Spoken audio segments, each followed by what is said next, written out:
நேரம் ஆயிடுச்சு, வேகமாக சொல்லுகிறேன். முதலாவது நான் சொன்னேன், உங்களுடைய சந்தோஷம் வழக்கமாய் ஜெபிக்கிற பழக்கத்தின் அடிப்படையில் இருக்கிறது. இரண்டாவது, தேவன் தருகிற சந்தோஷம் சூழ்நிலைகளை பொறுத்தது அல்ல. சூழ்நிலைகளை பொறுத்தது அல்ல, அது நீங்கள் எடுக்கக்கூடிய முடிவு. அது ஆவியின் கனியாகிய சந்தோஷம் எப்பொழுது நம்மோடு கூட இருக்கும். Don't allow others to steal your joy. உங்களுடைய சந்தோஷத்தை சுற்றி இருப்பவர்களோ சூழ்நிலைகளோ எடுப்பதற்கு நீங்க அலோ பண்ணாதீங்க. It is in your hand. பவுலும் சீலாவும் அலோ பண்ணல. சூழ்நிலை அவங்களுடைய சந்தோஷத்தை எடுப்பதற்கு விடல. நீங்க கைகளை கட்டுங்க, உள்ளான மனுஷனை கட்ட முடியாது. தேவர் வெரி ஸ்ட்ராங். உங்க சூழ்நிலை எதிராக இருக்குதா, பலவீனப்படுறீங்களா, அல்லது குடும்ப சூழ்நிலை மோசமா இருக்குதா, தேவைகள் அதிகமா இருக்குதா, சூழ்நிலைகள் உங்களை கட்டத்தான் செய்யும். சுத்தி எப்படியாவது உங்களை கட்டி வைக்கத்தான் முயற்சிக்கும். சூழ்நிலைகள் கட்டி வைக்கட்டும், உள்ளான மனுஷனை கட்ட முடியாது. உள்ளான மனுஷனை கட்ட விடாது இருக்கு. உள்ளான மனுஷனில் கர்த்தருக்குள் களி கூற வேண்டும். ஜெபம் பண்ணுங்கள். ஜெபம் பண்ணி கர்த்தரை துதித்து பாடுகிறார்கள். அதனால அதற்கு நீங்கள் நாம் இடம் கொடுக்க கூடாது. மூன்றாவதாக சொல்லி முடிக்கிறேன், இந்த சந்தோஷம் சூழ்நிலையினால் வரவில்லை.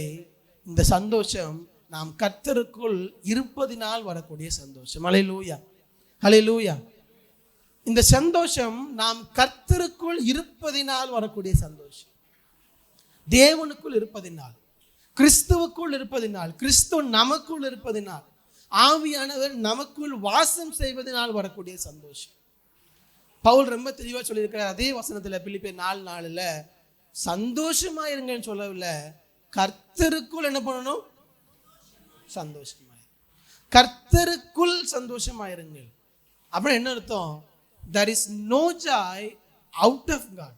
தேவன் இல்லாமல் ஒரு சந்தோஷம் என்பது கிடையாது. ஆனால் நாம் தேவனை விட்டு சந்தோஷத்தை எங்கெங்கோ தேடிக்கொண்டிருக்கிறோம். இந்த உலகத்திலும், பொருட்களிலும், மதிப்பிலும், பொருளிலும், மரியாதையிலும், பதவியிலும், ஸ்டேட்டஸ்லையும், அழகுலையும், இப்படி எதுலையும் நம்முடைய சந்தோஷத்தை தேடிட்டு இருக்கோம். இல்லை, உண்மையான சந்தோஷம் எங்க இருக்குதுன்னா, joy in the presence of the Lord. ஹல்லேலூயா, ஹல்லேலூயா. தேவனுக்குள், கர்த்தருக்குள் சந்தோஷமா இருங்க. ஆபகுக்கு அதான் சொல்றாரு, அத்திமரம் துளி விடாமல் போனாலும் எல்லாம் லிஸ்ட்ல சொல்லி முடிச்சுட்டு 18 என்ன சொல்றாரு, நான் கர்த்தருக்குள் சந்தோஷமா இருப்பேன், களி கூறுவேன். அப்போ அங்கேயும் சரி, ஆபகுக்கு சொன்னாலும் சரி, இங்க பவுல் சொல்றதும் சரி, சந்தோஷம் சூழ்நிலையில் அல்ல, நானாக வருகிறது அல்ல, கர்த்தருக்குள் இருப்பதினால் வரக்கூடிய சந்தோஷம். கர்த்தருக்குள் இருப்பதினால். அதுதான் தாவீது சொல்லுகிறார். சங்கீதம் 16:11 வாசிங்க வேகமா யாரா ஒருவர். சங்கீதம் 16:11. தேவனே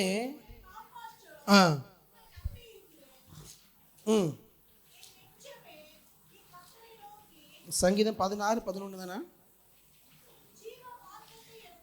ஜீவ மார்க்கத்தை எனக்கு தெரியப்படுத்துவே, உம்முடைய சமூகத்தில் பரிபூர்ண ஆனந்தமும் உமது வலது பாரிசத்தில் நித்திய பேரின்பமும் உண்டு. எங்க இருக்குதா நித்திய பேரின்பம்? அவருடைய வலது பாரிசத்தில். பரிபூர்ண ஆனந்தம் எங்க இருக்குதா? பரிபூர்ண ஆனந்தம் எங்க இருக்குதா? அவருடைய சமூகத்தில் பரிபூர்ண ஆனந்தம். அப்போ நீங்க சந்தோஷத்தை எங்கே தேட வேண்டும் என்றால், அவருடைய சமூகத்தில் தேட வேண்டும். ஹல்லேலூயா. எல்லாரும் சேர்ந்து சொல்லுங்க, ஹல்லேலூயா. அப்போ சந்தோஷத்தை எங்க தேடி கொண்டிருக்கிறோம்? நாம் எங்கே தேட வேண்டும் என்று வசனம் சொல்லுகிறது. சந்தோஷத்தை கர்த்தருக்குள் தேட வேண்டும், அவருடைய சமூகத்தில் தேட வேண்டும். மரியாள் தன்னை விட்டு எடுப்படாத நல்ல பங்கை தெரிந்து கொண்டார், தேவ சமூகத்தை தெரிந்து கொண்டார். மோசே சொல்லுகிறார், உமது சமூகம் எங்களோடு கூட இருக்கணும், உமது சமூகம் எங்களுக்கு முன்பதாக சொல்லணும். தாவீது சொல்லுகிறார், உங்க சமூகத்தில் பரிபூர்ண ஆனந்தம். சங்கீதம் 27 சொல்றாரு இல்லையா, கர்த்தரிடத்தில் ஒன்றை நான் கேட்டேன், அதையே நாடுவேன். நான் கர்த்தருடைய மகிமையை பார்க்கும்படியாகவும் அவருடைய ஆலயத்தில் ஆராய்ச்சி செய்யும்படியாகவும் நான் என் ஜீவனுள்ள நாளெல்லாம் கர்த்தருடைய ஆலயத்தில் தங்கியிருப்பதையே நாடுவேன். ஒன்றை கேட்கிறேன், அதையே நாடுவேன், தேவனுடைய ஆலயத்தில் தங்கியிருப்பேன். என்ன அர்த்தம்? பழைய ஏற்பாட்டை பொறுத்தவரை தேவனுடைய ஆலயம் என்பது அவருடைய பிரசன்னத்தை குறிக்கிறது. அவருடைய பிரசன்னம் தங்கியிருக்கிற இடம். அப்போ அவருடைய பிரசன்னத்தையே நாடுவேன் என்று சொல்லுகிறார். இந்த காலை நேரத்தில் நான் சொல்லி முடிக்கிறேன், டைம் ஆயிடுச்சு. நீங்க சந்தோஷத்தை தேடுகிறீர்கள் என்றால் எதை தேட வேண்டும், எங்கே தேட வேண்டும் என்றால் தேவ சமூகத்தில் தேட வேண்டும். ஆனால் பரிதாபமான நிலை, கிறிஸ்தவர்களாகிய நாமே அநேக நேரத்தில் இந்த உலக பிரகாரமான சந்தோஷத்திற்காக தேடி ஓடிக்கொண்டிருக்கிறோம். நீங்களே யோசிச்சு பாருங்க. உங்களுக்கு ஒரு பென்சில் வாங்கணும்னு வச்சுக்கோங்களேன். பென்சில் வாங்குவதற்காக பிரியாணி கடையில் போய் பென்சில் வாங்க முடியுமா? அதே போலதான் சந்தோஷத்தை உலகத்தில் தேடிக்கொண்டிருக்கிறோம். உலகம் அந்த சந்தோஷத்தை தர முடியாது, தந்தாலும் நிரந்தரமானது அல்ல. என்ன செய்யும் உலகம்? உங்களை மீண்டும் மீண்டும் அதிலேயே ஓட வைத்து கொண்டே இருக்கும். ஸ்டார்டிங்ல சொன்ன கதை ஞாபகம் இருக்குது இல்லையா? சுற்றி சுற்றி வந்து கொண்டே இருக்கும். அதன் பின்பதாகவே ஜோஷுவா யோகர் அதை சுற்றி சுற்றியே ஓடிக்கொண்டிருப்போம். நம்ம கடைசி வரைக்கும் எங்கேயுமே நமக்கு கிடைக்காது. சந்தோஷத்தை எங்க தேட வேண்டும் என்றால் தேவ சமூகத்தில் தேட வேண்டும். தேவ சமூகத்தில் தான் நமக்கு பரிபூர்ண ஆனந்தம். தேவ சமூகத்தில் தான் அந்த சந்தோஷம். நான் சொன்ன 3 காரியம், 3ஐயும் சொல்லி முடிக்க. 1, வழக்கமாய் ஜெபிக்கிற பழக்கம். தயவு செய்து நீங்க நோட்டில் எழுதியிருந்தீங்கன்னா அதை மறந்துடாதீங்க. வழக்கமாய் ஜெபிக்கிற பழக்கம்.